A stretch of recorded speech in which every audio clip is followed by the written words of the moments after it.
Extreme ownership. It's not purely for military personnel with a Kalashnikov trying to storm some sort of hilltop fort against some renegade rebels that are posing a threat to your personal liberties or your nation.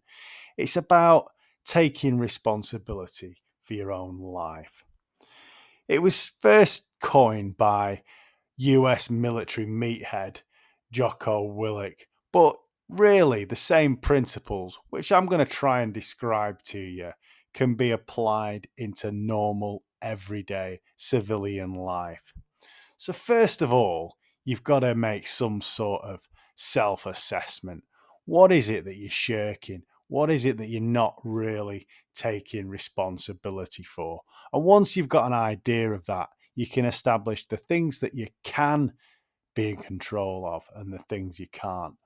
But if you don't do something like that, you're just going to meander around like a blinded meerkat, not really knowing where you're going.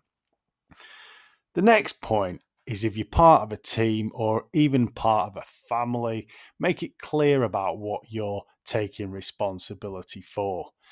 It's all very well saying, I'll do the washing or I'll hang out the clothes on the line. But if someone else has already done it, you've got a overlap of responsibility. So it's quite important to sort of make sure what you're saying you're going to do, you're solely responsible for. That moves nicely into the third point, which is delegate the tasks successfully amongst who's going to actually do them. Being responsible and taking extreme ownership of things isn't just purely around doing everything yourself. It's taking responsibility for the outcome. So if you're going to delegate a task to someone, you make sure that they know what they're doing and they can do it successfully with all the skills that they need. Even if it's something as simple as sweeping the drive or washing the car, just make sure they've got all the tools that they need to be able to do the task in hand. The fourth point is lead by example. Everybody thinks delegation is dead easy and you're just basically passing on responsibilities to someone else. But a lot of the time, you've got to show people with the endeavors that you undertake.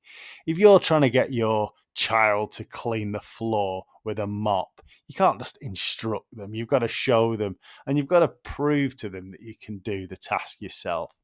And even though it might be a little bit of a pain in the ass, excuse my French, some things have a lot of merit and they're well worth doing, but people have got to see you actually do it yourself.